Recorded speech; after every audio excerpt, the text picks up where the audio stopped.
Jadi wujud pergolakan di area Sandakan, di mana parti DAP Kota Kinabalu dia tidak membenarkan sesetengah pemimpin-pemimpin DAP yang lebih senior untuk keluar bertanding, menyebabkan dia orang keluar parti DAP dan menutup cawangan DAP dan seterusnya menyertai parti politik tempatan yang lain untuk bertanding. Hai, kembali lagi dalam Lawyer Dylan Podcast, episod yang ke-12 hari ni. Betul. Tapi hari ni kita nak fokuskan dengan satu topik sahaja, which is tentang dinasti Sabah daripada era Musa Aman hinggalah ke Haji G. Betul. Ini pasal politik Sabah lah. So, kepada sesiapa yang tak kenal saya sebenarnya berasal daripada Sabah. Tapi sebelum saya masuk ke topik utama kita hari ini, izinkanlah saya untuk berpantun. Tinggi-tinggi Gunung Kinabalu, nampak dari negeri seberang. Indah sungguh negeri Sabah, tempat tumpuan Sanjung Gemilang. Jadi hari ini kita nak masuk Sabah ni kan. Sebenarnya kita kena tahu sebenarnya bagaimanakah Malaysia terbentuk. Sebenarnya Malaysia terbentuk pada tahun 1963 dan dia bermula daripada kisah Singapura keluar daripada Malaysia. Pada masa tersebut Singapura mungkin dipimpin oleh tokoh yang terkenal iaitu Lee Kuan Yew di bawah parti PAP. Dan kemudiannya pada masa yang sama Singapura masuk lepas itu keluar. Sabah dan Sarawak juga masuk dan bersama-sama dengan Peninsula Malaysia membentuk Malaysia pada tahun 1963. Hari ini kita bukannya bincang apa pasal Singapura, tapi lebih kepada Sabah. Jadi pada tahun 1963 ni, dekat Sabah ni kan, ada 3 parti utama yang mewujudkan Malaysia lah dengan kemasukan Sabah ni. Seperti di Peninsula Malaysia, di mana Tanah Malaya mendapat kemerdekaan kan pada tahun 1557 ni. Di Tanah Malaya kita ada MSCA, MIC dan UMNO kan, yang membawa kepada pembentukan atau kemerdekaan Tanah Melayu lah pada masa tu. Tapi Malaysia wujud melalui kemasukan Sabah dan Sarawak ini. Dan di Sabah ni pada tahun 1963 ada 3 parti utama yang diketuai oleh UMNO, APCO dengan SCA. So yang tak tahu pasal UMNO ni kan, UMNO ni sebenarnya perkataan bahasa Inggeris yang membawa maksud kepada United Sabah National Organisation. Macam UMNO lah. United Malay National Organisation. Sebab tu dia orang kata parti-parti Melayu ni kena ada perkataan Melayu, tapi dia punya bahasa Inggeris tu mungkin dia influence oleh negara-negara barat dululah masa dia orang menjajah kita kan. Lepas tu APCO ni sebenarnya lebih kepada Bumi Putra bukan Islam di Sabah, yang lebih kepada kaum-kaum Kadazan, Dusun dan Murut. Dan seterusnya SCA merujuk kepada Sabah lah, Sabah Chinese Association, yang lebih kepada parti-parti Cina. Tapi parti-parti atau orang-orang Cina di Sabah, dia sebenarnya ada sikit berlainan dengan Cina-Cina di Peninsula. Kita merujuk kepada kaum dia. Di Sabah ni, dia lebih kepada orang Cantonese dengan orang Hakka. Dia adalah satu macam dialect group Cina tu. Di Peninsula mungkin lebih kepada Cantonese juga dengan Hakka, Hokkien kalau di Penang dan sebagainya. So, okay, UMNO ditubuhkan pada tahun 1961 oleh seorang tokoh Melayu pada masa tersebut yang mewakili kaum Muslim lah ataupun orang Melayu di Sabah, iaitu Tun Datuk Mustafa. So dia dikira founder lah UMNO. Dan seterusnya APCO tu diketuai oleh Datuk Donald Tun Fuad Stephen ataupun nama dia dipanggil Donald Stephen. Donald Stephen. Saya dengar kata orang ramai di Sabah bahawa Donald Stephen ni merupakan orang kacukan lah. Maksudnya dia punya bapa tu mungkin orang British kahwin dengan orang tempatan. So sebab tu dia kemudiannya telah pun masuk Islam dan ada satu nama yang berlainan dipanggil Fuad Stephen. So dia banyak cerita yang menarik juga lah untuk ini, tapi ini hanyalah satu asas kepada tiga parti utama ini yang membantu kepada pembentukan Malaysia pada tahun 1963. Lepas tu SCN ni diketuai oleh seorang tokoh Cina yang dipanggil Ku Siak Chu. Ku Siak Chu. Dia sebenarnya asal juga daripada Sandakan yang membantu kepada kemasukan Sabah dan bentuk Malaysia lah seterusnya. Tapi hari ini saya bukannya nak masuk kepada apa yang berlaku pada tahun 1963, tapi saya nak cerita sikit pasal sistem ketua menteri di Sabah. So di Sabah ni dia sebenarnya macam Malaysia. Di peninsula ni kita ada sultan. So kita ada sistem penggantian yang di Pertuan Agong, di mana setiap 5 tahun yang di Pertuan Agong akan bertukar secara rotation di antara negeri-negeri Melayu yang bersultan. Contohnya sekarang adalah Johor. Mungkin tahun depan selepas pilihan raya, selepas genap 5 tahun lah, yang di Pertuan Agong tu dia akan bertukar kepada seorang sultan yang baru. Yang saya ingat adalah giliran selepas negeri Johor adalah negeri Perak. So sebenarnya Perak adalah amat penting lah untuk dia punya penggantian yang di Pertuan Agong yang akan datang. Di Sabah, sistem ketua menteri itu, kita kena juga faham kenapa Sabah ada ketua menteri tetapi bukan menteri besar. Boleh teka tak? Atau beza tak? Maksudnya di Sabah, dia sebenarnya tidak ada sultan. Maksudnya tak ada satu kerajaan sultan yang mempunyai waris takhta dia dan sebagainya. Di Sabah ataupun sesetengah negeri kan di Malaysia ni, dia ada tuan yang dipertua negeri. Di Sabah kita ada TYT. Di Sarawak pun ada TYT. Kalau tak silap, Penang dengan Melaka pun ada TYT. Sabtu, dia punya jawatan yang pembesar paling besar tu dipanggil ketua menteri. Tapi di Johor dipanggil menteri besar. Sama juga. Sejak daripada 1994, itulah era wujudnya satu sistem pelantikan ketua menteri secara bergilir. Maksudnya secara rotation. Kenapa? Itu cerita dia lah. 1994. Selepas parti berjaya, parti PBS di bawah pimpinan Joseph Pairin, iaitu salah satu parti yang mengetuai majoriti kaum-kaum Kadazan Dusun. Parti dia menang besar, tapi sehingga 1994 parti itu telah pun kalah lah. Sebenarnya bukan kalah, ada beberapa adun tu yang lompat parti. Itu memang cerita yang sangat famous di Sabah. Dia lompat parti dan kemudiannya Barisan Nasional telah pun menjadi kerajaan semula lah. Kita tak nak cerita bagaimana konflik dengan dia punya cerita-cerita politik, tapi lebih kepada selepas parti PBS dia jatuh dan kemudiannya Barisan Nasional menjadi kerajaan, wujudnya satu sistem penggiliran. So ketua menteri ni untuk mewujudkan satu sistem yang adil untuk semua kaum di Sabah ni kan.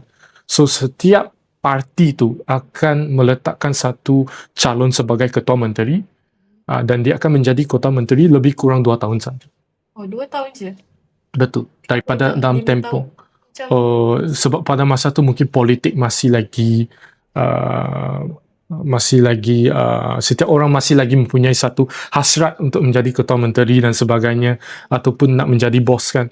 Jadi dia mewujudkan, pada masa tu kalau tak silap dia dicadangkan oleh Tun Mahathir lah, untuk mewujudkan satu sistem penggiliran antara jawatan ketua menteri ini. So yang pertama tu adalah Tun Sakaran Dandai, iaitu bapa saudara kepada yang Presiden warisan sekarang, Datuk Seri Shafi Abdal. So beliau menjadi ketua menteri dalam sistem penggiliran tersebut, yang pertama lah. Kemudiannya diganti oleh Datuk Saleh Said yang merupakan kini masih lagi I think ahli UMNO lah, tapi beliau merupakan bekas menteri komunikasi lah. Lepas tu tiba kepada giliran kepada seorang tokoh Cina dipanggil Yong Tek Lee, iaitu asal juga daripada parti, kalau tak silap tu PBS juga. Kemudian keluar mewujudkan satu parti baru SAPP. Kemudiannya beralih kepada parti UPCO yang lebih kepada Parti Kadazan Dusun, lepas tu kepada Osu Sukam daripada USNO, seterusnya Chong Kaket daripada Parti LDP, dan kembalilah kepada BN. So dia menjadi satu rotation. Jadi Musa Aman, dia pun menjadi Ketua Menteri sejak 2003 kalau tak silap.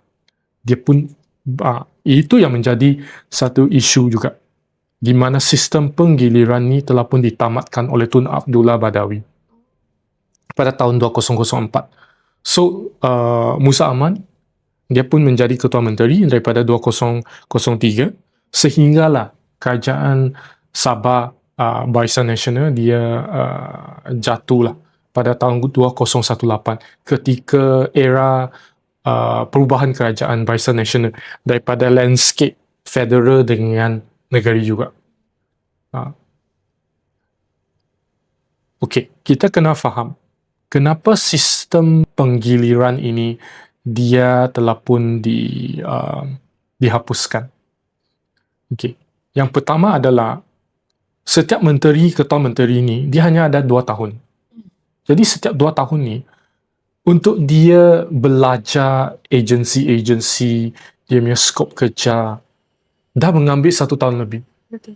So at the same time, dia nak buat dasar kerajaan negeri ni, so 2 tahun tu terlampau pendek. So apa yang berlaku adalah ketua-ketua menteri ni kan, yang naik ke portfolio tersebut, dia menjadi ada satu budaya lah, di mana dia orang akan ambil jawatan ni untuk satu jangka masa yang pendek, dan seterusnya mungkin tinggal 6 bulan dia kena dah bagi jawatan dia dekat orang lain. Jadi apa yang berlaku, dia mewujudkan satu budaya rasuah juga. Maksudnya saya jadi ketua menteri, saya tahu jangka masa saya ni 2 tahun. Saya mungkin nak ambil projek, fokus kepada projek dan sebagainya. Sini saya bukan nak cakap dia orang ada buat macam ni, tapi ini adalah anggapan orang ramai lah. Lepas tu, disebabkan setiap ketua menteri ini, dia punya tempoh jangka masa tu menjadi ketua menteri kan, pendek dan singkat. Jadi, daripada segi penggubalan dasar tu, dia tiada kesinambungan. Maksudnya, dia buat dasar ni, kemudiannya ketua menteri baru yang masuk, dia akan tukar dasar tu. So, dia tak ada satu dasar yang konsisten lah untuk tempoh 5 tahun tu, untuk pilihan raya negeri Sabah ni. Apabila sistem penggiliran ini dihapuskan oleh Tun Abdullah Badawi, sebenarnya dia yang membenarkan lah. Mungkin ini dipersetujui oleh pemimpin-pemimpin Barisan Nasional di Sabah lah pada masa tersebut. Jadi, isu perwakilan kaum ini di Sabah, dia ditentukan melalui portfolio timbalan Ketua Menteri. Jadi, you ada Ketua Menteri Sabah sebagai bos, lepas tu you ada timbalan Ketua Menteri, ada 3 portfolio. Maksudnya, kalaulah UMNO contohnya menjadi Ketua Menteri di Sabah, portfolio timbalan Ketua Menteri akan diberikan satu kepada orang Cina, satu kepada PBS, iaitu yang mewakili Kadazan Dusun, dan satu lagi mungkin kembali kepada UMNO. Itu formula dululah. Saya rasa sekarang pun sama juga, di mana Datuk Seri Hazizino, dia pegang jawatan Ketua Menteri. Timbalan Ketua Menteri adalah di bawah Parti Gagasan lah, Parti Haji Jino di bawah Masidi. Lepas tu satu bagi PBS, satu lagi kalau tak silap adalah APCO. So tak ada wakil Cina sebab untuk pilihan raya Sabah tahun lepas kan, kesemua undi Cina tu pergi kepada warisan Parti Syafiq Abdallah. Okey, sekarang nak cerita sikit pasal ketika era ini Ketua Menteri di bawah SAPP. SAPP ini juga adalah salah satu parti Cina di Sabah lah. Dalam era ketika SAPP diketuai oleh Yong Tek Lee, ini kalau di Sabah tu memang setiap orang yang berumur besar tu lah, bapak saya tu memang kenal lah. So beliau menjadi Ketua Menteri pada tahun 1996 sampailah 1998. So beliau merupakan seorang peguam juga pada masa tersebut. Dan asal dia tu daripada parti PBS. So selepas parti PBS dia jatuh pada tahun 1994, beliau pun keluar daripada parti PBS dan menubuhkan partinya sendiri, iaitu SAPP. Dan kemudiannya mengetuai parti SAPP menyertai balik Barisan Nasional. So memang biasa kalau pemimpin kalahkan dalam sesuatu parti tu, dia kena memberi peluang kepada orang baru untuk mengetuai parti itu tersebut. So, jadi orang yang kalah ni kan, kalau dia tak nak dia punya kerjaya politik tu tamat lebih awal, biasanya dia akan mewujudkan satu parti baru.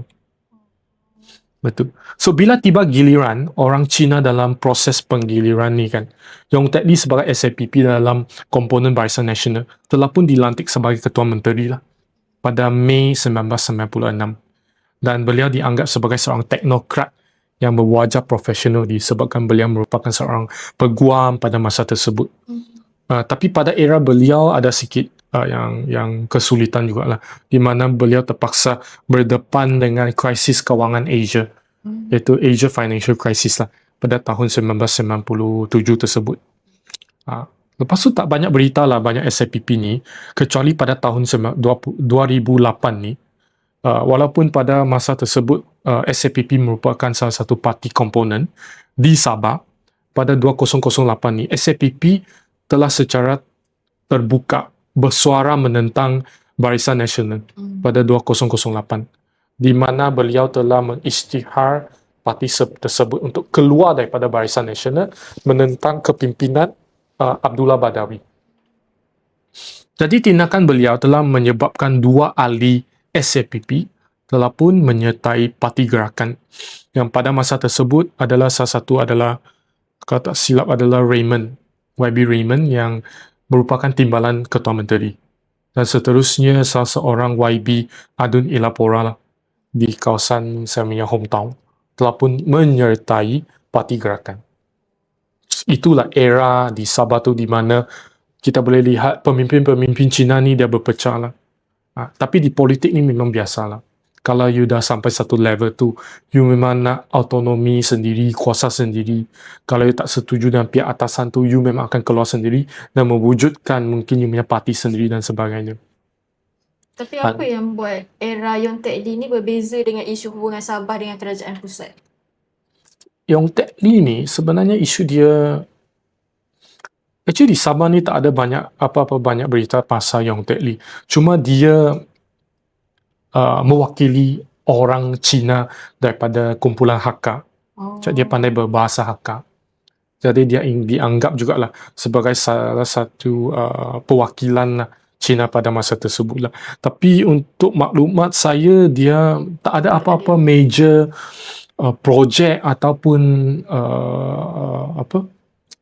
polisi yang telah disampaikan beliau lah, mengikut pengetahuan saya.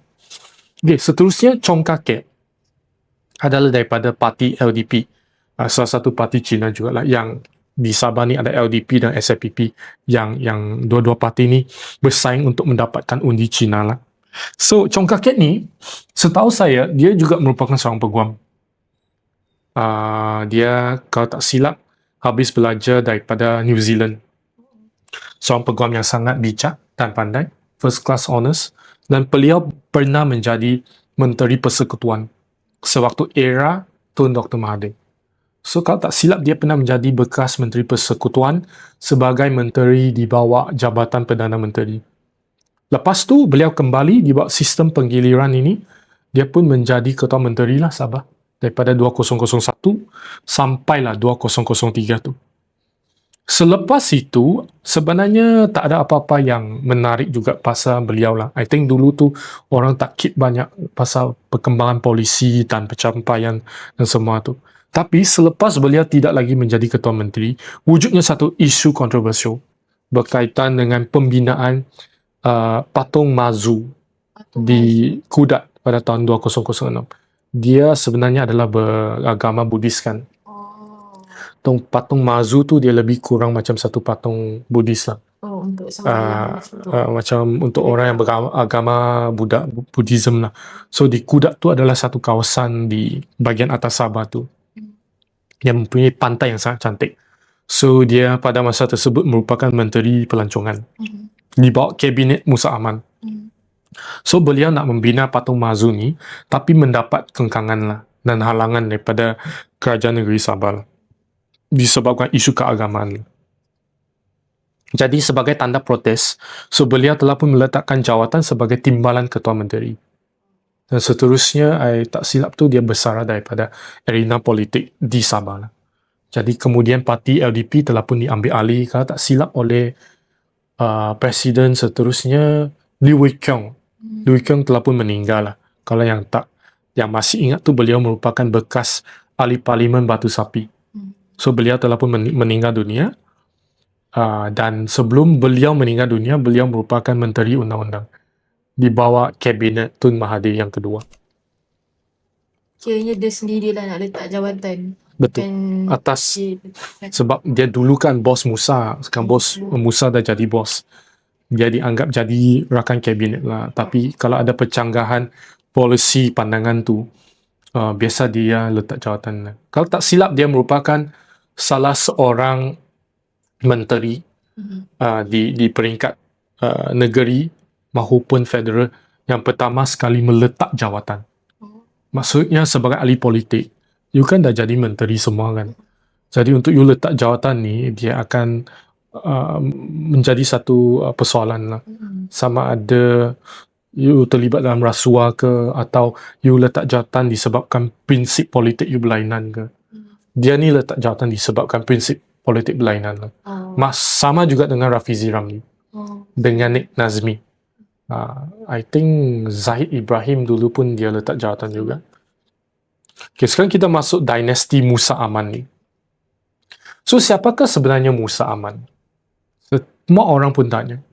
Dia sebenarnya adalah Ketua Menteri Sabah yang paling lama berkhidmat di Sabah.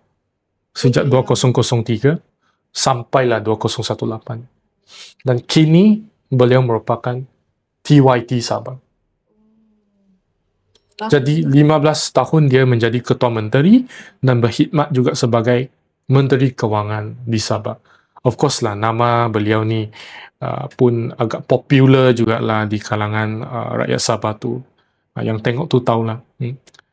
Ada banyak skandal jugalah. Tapi hari ini kita bukannya nak masuk mengutuk atau apa, kita sekadar nak ceritakan pasal politik Sabah ini. Okey. Kita lihat pada tahun 2018, kenapa beliau turun takhta beliau daripada Ketua Menteri Sabah ni? Kenapa dinasti beliau akhirnya tamat? So, pada tahun 2018 ni, kalau tak silap dulu, dia memang sangat menarik pilihan raya daripada peringkat federal ke, daripada peringkat negeri. Masa tu saya ingat saya balik Sabah, sampai jam 2 pun keputusan belum diumumkan. Kita pun ikut saja sampai pagi kan. So yang menarik adalah 2018 di Sabah, jumlah kerusi yang di pertandingan tu 60 kerusi. Maksudnya untuk you bentuk satu kerajaan negeri Sabah, you kena ada minimum 31 kerusi. Pada masa tersebut, walaupun ada isu 1MDB dan sebagainya, di persekutuan ni memang berlaku pertukaran kerajaan. Di Sabah, Barisan Nasional tetap menang 29 kerusi. Maksudnya kurang 2 kerusi lah bentuk kerajaan. Warisan masa tersebut, Parti Warisan yang diketuai Syafi Abdal pun menang 29 kerusi. So 29 lawan 29. Yang tinggal tu 2 kerusi dimenangi Parti Star yang dipimpin oleh Jeffrey Kittingan. Yang ini memang katak lah. Famous katak, lompat sini lompat sana. So apa yang berlaku adalah Barisan Nasional pada masa tersebut mempunyai parti-parti komponen. Dia ada UMNO, MC tak ada lah, MIC memang kalah teruk lah. So dia bergantung kepada APCO, Parti Bersatu Sabah, PBS. Lepas tu sebab itulah dia hanya berjaya menang 29 kerusi. Dan kemudiannya kalau tak silap pada masa tersebut, Star menyokong BN. Maksudnya Musa Aman tetap menjadi Ketua Menteri lah. Dah 30 kerusi lah. 31 lah dia ada. 31. Dia terus minta TYT melantik Ketua Menteri, melantik Musa Aman sebagai Ketua Menteri dan seterusnya membentuk kabinet. Kalau tak silap masa tu, Ketua Menteri adalah Musa Aman dan diketuai timbalan dia tu, dia lantik Jeffrey Kittingan jadi timbalan Ketua Menteri. Lepas tu Masidi Manjun, iaitu salah satu ahli UMNO lah, menjadi timbalan Ketua Menteri. Lepas tu satu lagi, kalau tak silap, Haji Jino kan. So, tapi masalahnya adalah salah satu parti komponen dalam BN, APCO. Masa tu adalah salah seorang rakan parti komponen BN dengan 5 kerusi mengisytihar bahawa dia tidak akan menyokong Barisan Nasional tetapi akan menyokong Parti Warisan. Disebab itulah Parti Warisan daripada 29 tambah 5, dia orang ada 34 kerusi dan berjaya membentuk satu kerajaan negeri Sabah. Sebab itulah Musa Aman pada masa tersebut dia hanya menjadi ketua menteri yang ke-14 kalau tak silap untuk satu hari saja. Oh. Lepas tu TYT terpaksa, bukan terpaksa lah, Syafiq Abda dengan dia punya 34 ahli DUN tu pergi jumpa TYT, minta dia orang lantik Syafiq Abda jadi ketua menteri. Tapi dia punya era tu pun sangat pendek. Sehinggalah berlaku pergolakan politik pada masa tersebut dan tempoh pemerintahan Syafiq Abda hanyalah dapat dikekalkan sehingga September 2020. So dia punya era tu pun tak sampai 2 tahun. 2 tahun lah ada. 2 tahun 4 bulan lah. Kemudian disebabkan ada sebahagian adun yang nak lompat kan. So berlakulah pembubaran DUN Sabah. So dia punya pilihan raya Sabah tu 2 tahun, kemudian wujud lagi pilihan raya Sabah untuk memilih ketua menteri yang baru. Pada masa tersebut, saya rasa Syafiq Abda dia telah pun melakukan satu kesilapan yang sangat besar lah. Apa tu? Disebabkan sebelum 2018, Warisan dia bekerja sama dengan Pakatan Harapan. Sebab itulah 2018 tu adalah Warisan Plus. Tapi kemudiannya Warisan tidak mahu bekerja sama dengan Pakatan Harapan dan seterusnya kerusi yang dimenangi itu tidak sebanyak Barisan Nasional lah, pada 2020. Okey, jumlah kerusi yang dipertandingkan lah pada tahun 2020 tu adalah 73 kerusi. Maksudnya berbanding dengan 2018 ada tambahan 13 kerusi. So daripada 13 kerusi yang ditambah tu, untuk kerajaan minoriti membentuk satu kerajaan negeri Sabah, dia kena ada 37 kerusi. Jadi Warisan dia hanya menang 32 kerusi. So 23 kerusi Warisan, DAP 6 kerusi, dia kekal lah DAP. PKR 2 kerusi saja dengan APCO 1 kerusi. Tapi Barisan Nasional dengan Bersatu pada masa tersebut, di mana wujud juga 2018, lepas Musa Aman jatuh, sebahagian besar ahli-ahli DUN daripada UMNO Barisan Nasional, dia lompat dan menyokong Tan Sri Muhyiddin daripada Parti Bersatu. Jadi dia orang dibawa panji Bersatu lah. So apabila tibalah dia punya itu pilihan raya ke-16 pada 2020, Bersatu dia bekerjasama dengan BN UMNO di bawah pimpinan Datuk Seri Bong Mokhtar untuk bersaing dengan Warisan. Jadi formula ni dia sebenarnya sama sahaja dengan formula Negeri Sembilan pada kali ini.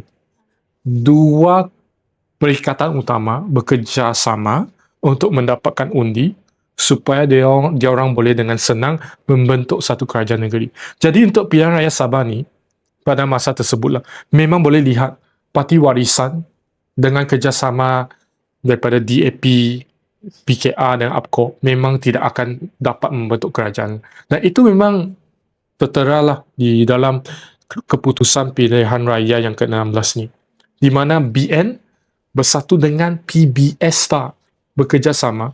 Kita boleh lihat UMNO walaupun dia dapat 14 kerusi sahaja daripada 17 kerusi disebabkan sebahagian daripada ahli-ahli adun dia telah lompatkan kepada Bersatu. So Bersatu menang 11 kerusi. STAR di bawah pimpinan Jeffrey Kittingan dia menang 6 kerusi tau. Maksudnya PBS menang 7 kerusi. Maksudnya daripada kaum Kadazan Dusun ni dia ada 13 kerusi tau mewakili Kadazan Dusun pada 2020. Berbanding dengan 2018 dia orang hanya ada 5 kerusi. Jadi you boleh lihat politik di Sabah ni dia memang amat mementingkan sokongan daripada Kadazan Dusun juga untuk pembentukan kerajaan negeri. You tak boleh bergantung kepada kaum Melayu saja. So kaum Melayu di Sabah pun dia ada beza tau. Kaum Melayu Bajau, kaum Melayu yang lain lah. So apa yang berlaku pada pilihan raya yang ke-16 ni kan, Ketua Menteri yang baru menggantikan Syafiq Abdul adalah yang Ketua Menteri Sabah sekarang lah, Datuk Seri Haji Jinor. Haji Jinor. Dia adalah seorang yang agak pendiam lah pada pandangan saya. Selama ini merupakan juga rakan seperjuangan kepada Tan Sri Musa Aman dan kini diangkatlah. Okey, kalau untuk pilihan raya Sabah yang ke-17 ni kan, yang tahun lepas tu, kita boleh nampak apabila Bersatu sebelum diorang ada pilihan raya ni telah pun mewujudkan satu parti tempatan yang baru dipanggil Gagasan. So ahli-ahli UMNO tu, sebahagian di Sabah tu, dia lompat daripada UMNO Barisan Nasional kepada Parti Bersatu di bawah Tan Sri Muhyiddin, dan dia nampak Parti Bersatu di bawah pimpinan Tan Sri Muhyiddin pun dah jatuh kan, tak boleh bentuk kerajaan kan 2022.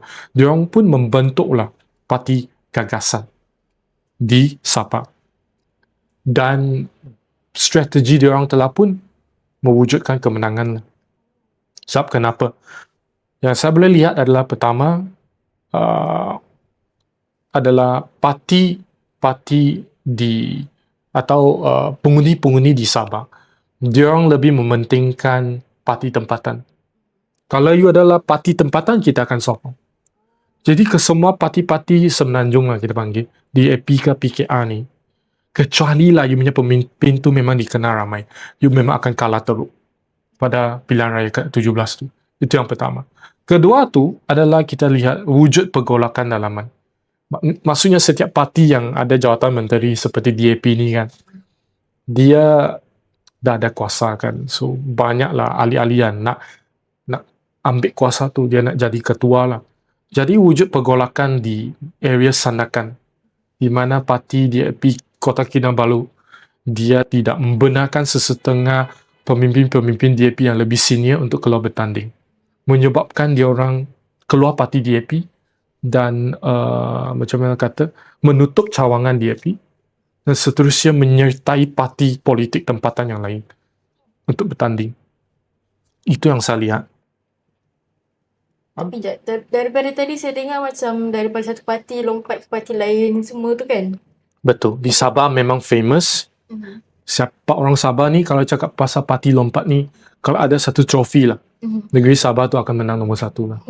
Sebab itulah wujudnya akta anti-hoping law yang menghalang ahli DUN dengan ahli parlimen daripada lompat parti. Kalau you lompat parti sekarang tu, you punya jawatan sebagai ahli DUN tu kenalah anda akan dianggap dipecat lah. Dan ada satu pilihan raya kecil yang akan diadakan untuk menggantikan ahli DUN tersebut. Jadi sekarang you kurang lihat ahli-ahli parlimen ni atau ADUN ni lompat. Kalau tak tu memang banyak katak tu lompat sini sana. Kenapa tak dari dulu je kenakan akta lompat parti ni? You tahulah dulu kan Barisan Nasional menang besar kan. Sebabnya adanya undang-undang tu susah juga untuk Barisan Nasional untuk beli undi. Bukan nak cakap apalah, ini memang yang berlaku lah. 2009 di Perak. Sebenarnya pada masa tu Pakatan Harapan menang tau untuk membentuk kerajaan negeri di Perak. Tapi 3 ahli PKR dia lompat kepada Barisan Nasional. Jatuhlah kerajaan negeri Pakatan Harapan dan Barisan Nasional membentuk kerajaan semula. Sama juga untuk yang sekarang dekat Sabah dulu tu. Masa 2020, kenapa ada sebahagian ahli daripada warisan lompat kepada BN? Ini kita tak ada bukti lah, tapi ini adalah apa yang berlaku. Kiranya baru sekarang lah diorang terapkan akta anti lompat tu. Selepas telah diwujudkan akta tersebut dan dilaksanakan, kita nampak kurang lah ahli-ahli politik ni dia lompat sini dan sana lah. Lepas tu kita kembali kepada pilihan raya Sabah yang ke-17 ni pada tahun lepas. Kenapa parti di bawah pimpinan Haji Jinor ni menang? Pertama sekali, dia telah pun mengguna pakai formula yang sama di Sarawak, iaitu mengguna pakai parti tempatan. Dia tak nak dikaitkan dengan parti Semenanjung. Jadi dia wujudkan parti gagasan ni. Dia ambil alih satu parti, dia jadi ketua. Itu yang satu. Kedua, yang saya katakan tadi, wujud pergolakan dalaman di antara pemimpin-pemimpin DAP. So, pemimpin-pemimpin DAP disanakan. You kawasan ni, dia kawasan sana, dia lawan saja. So, dia masuk satu parti lain yang dipanggil KDM. Kedamaian Demokratik. Dia parti satu kadazan lah. Parti Rafisia ke atau mana, disanakan. Itu menyebabkan undi Cina di sesetengah bahagian di Sabah tu dia pecah. Jadi, dia pergi kalah lah 8-0. Of course lah, juga ada penolakan undi terhadap parti-parti Semenanjung lah. Maksudnya, kita hanya akan undi parti tempatan. Sebab itulah semua undi Cina kembali kepada parti warisan. Yang keempat tu adalah APCO. Dia pun bijak. Dia bawa ketua dia orang tu, Benedict. Iwan Benedict. Dia letak jawatan sebagai Menteri Persekutuan, kembali ke Sabah dan melaungkan slogan Sabah First. Sabah First maksudnya saya nak jadi pemimpin di Sabah, tak nak dikawal oleh pemimpin-pemimpin persekutuan. Dia quit lah daripada federal lah. Dia kembali ke Sabah, dia tanding di kerusi DUN dan kini beliau menjadi timbalan Ketua Menteri di bawah pimpinan Haji Jino. Dan diorang APCO pun telah menyertai lah gabungan rakyat Sabah lah. Dia macam satu formula parti perikatan yang sama dengan Sarawak lah. Yang keempat ke kelima ni, ada lagi satu yang mana-mana ahli politik daripada Semenanjung ataupun Sabah tak boleh fikir. Ada satu keputusan Mahkamah Tinggi yang memutuskan bahawa kerajaan persekutuan berhutang 40% hasil kutipan negeri Sabah dan tidak pernah bayar sejak dulu daripada 1963 mengikut perjanjian Malaysia 1963. Jadi kes ni sebenarnya yang menjadi kengkangan kepada ahli-ahli politik yang mengikut ataupun terpalut dengan parti Semenanjung. Contohnya DAP. Dia nak fight 1963 ni tapi orang cakap, kenapa sejak daripada dulu korang telah menjadi kerajaan, korang tak fight untuk kita. PKR pun sama, masa Datuk Seri Anwar dia pergi Sabah. Rakyat Sabah tanya dia, bila you nak kembalikan duit 40% kita ni?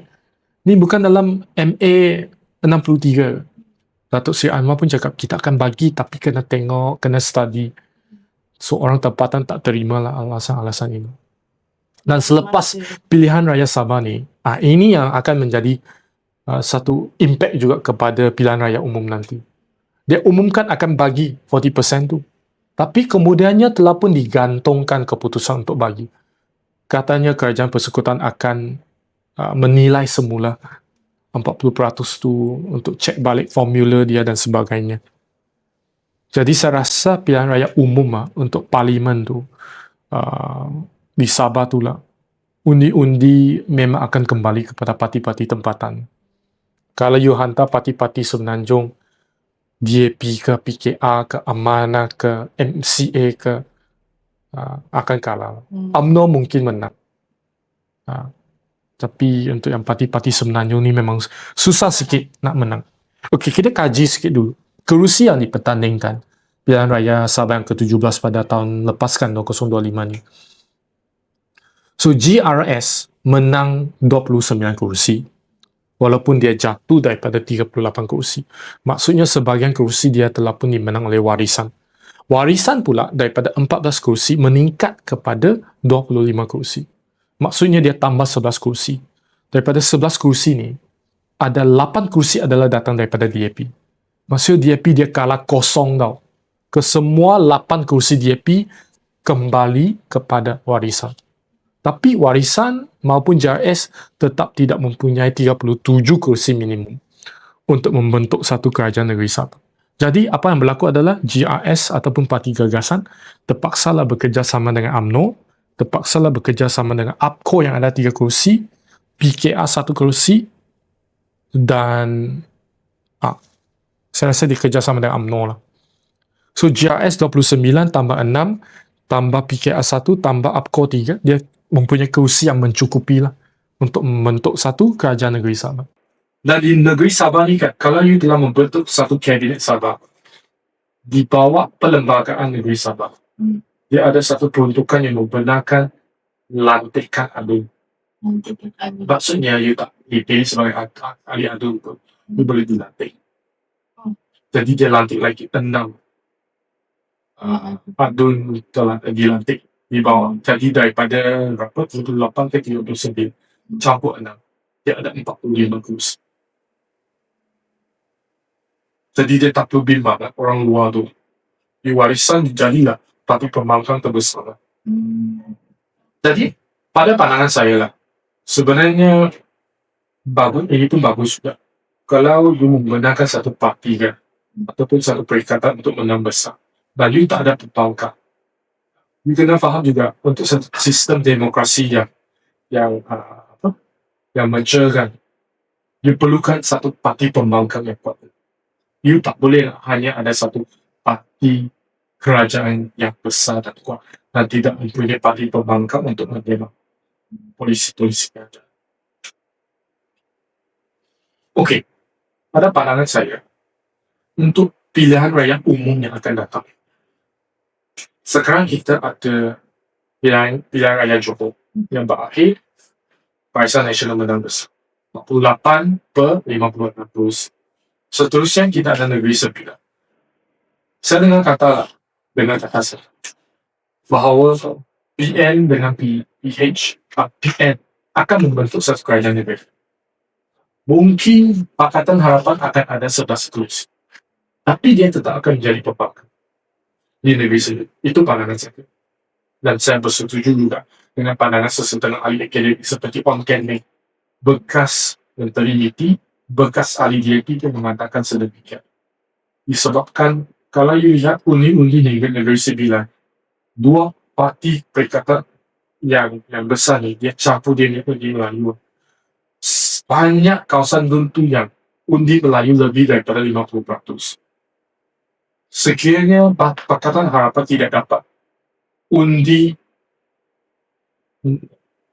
Melayu, 10% daripada undi Melayu, dia memang akan kalah kepada dia. Dan disebab itulah kebanyakan kawasan Dun Melayu di Negeri Sembilan akan diambil alih semula oleh BN dengan PN, dan kemudiannya dia akan membentuk satu kerajaan. Itu pandangan saya. Dan seterusnya, kalau Negeri Sembilan kuasa kembali kepada BN dengan BN, maksudnya Melaka yang Dakob dan Melaka di bawah BN, ada Ahmad Saleh, ada Nur Helmi, Nur Helmi, besar kemungkinan BN pun akan menang besar di Melaka. Dan seterusnya 3 kemenangan negeri ini dan kemudian dia akan membawa satu gelombang kepada Barisan Nasional untuk menarik sokongan daripada PN. Dan tak ada pilihan raya mungkin akan diadakan tahun depan selepas tahun Lauji.